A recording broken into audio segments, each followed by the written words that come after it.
Hello， 大家好，我是幸福的眼泪。这两天我又琢磨了一下海绵蛋糕，我就在想啊，为什么那些大师们都那么喜欢海绵蛋糕呢？海绵蛋糕糖太多了，那做的时候减糖行不行呢？带着这个疑问，咱们一起来看看我做的海绵蛋糕对比吧。先做一个原版的小岛老师的海绵蛋糕，这是一个6寸的模具，模具里先沾上油纸，低筋面粉过筛2次，烤箱预热170度，黄油和牛奶隔水融化，鸡蛋加入水仪和细砂糖，水仪可以使蛋糕的口感更加绵润，没有也可以换成蜂蜜或者等量的糖。先把鸡蛋打散，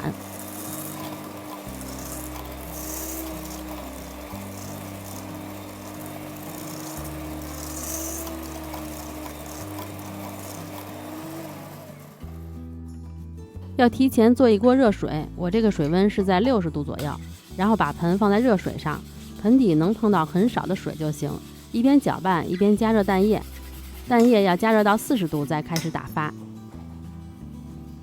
没有温度计的话，可以用手感受一下，它的温度跟我们体温的温度差不多就可以了，不会烫手，有点温温的。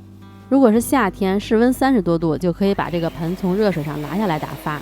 冬天室温比较低，温度下降得快，就可以保持在35到40度的温度打发，这样能够很快的打好。一开始上来就用最高速打发，打到浓稠出现纹路了就转中速打。高速打发，鸡蛋饱含空气，形成较大的气泡；低速打，调整气泡，使气泡变得更细腻均匀，这样做出来的蛋糕面糊也会很细腻。打到留下来的蛋液可以写8字，滴落下来的痕迹慢慢消失，而且滴落过程中不会断。这样再转最低速打个1到2分钟，具体就看打蛋器的情况了。也别说打2分钟你就完全按照，到时候打过了白辛苦。低速也就是为了调整一下气泡，稳定蛋糊，使蛋糊细腻蓬松，这样就好了。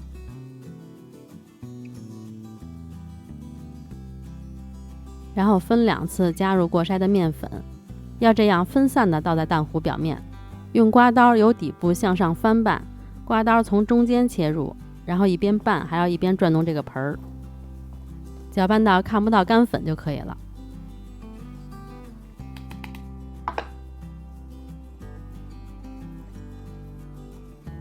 拌好的面糊也是比较细腻的，不会看到特别粗的气泡。黄油和牛奶给它混合均匀，而且这个液体要保持在40度以上加入，这样才不会消泡。把它倒在刮刀上，然后分散的倒在盆里，再赶快翻拌。书上说要翻拌80到100次，我真的数着呢，我拌了100下。拌好的面糊就是这样的，比较细腻。给它倒进模具里，用筷子在底部轻轻地搅拌几下，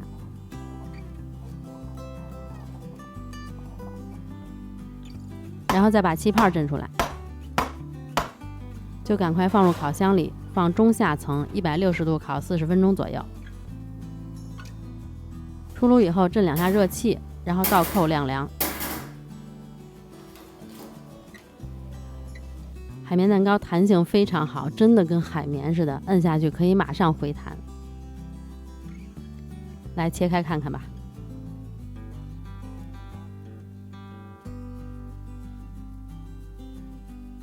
这个组织还是比较细腻的，主要是糖多呀。其实这个糖量还不是完全按照原方放的，我还减了点糖，也挺松软的。来看看这个减糖的蛋糊，这个是放了70克糖，打完以后是这样的。其实也是可以打到浓稠慢慢消失的状态的，就是会稍微粗糙些。这是最后拌好的样子。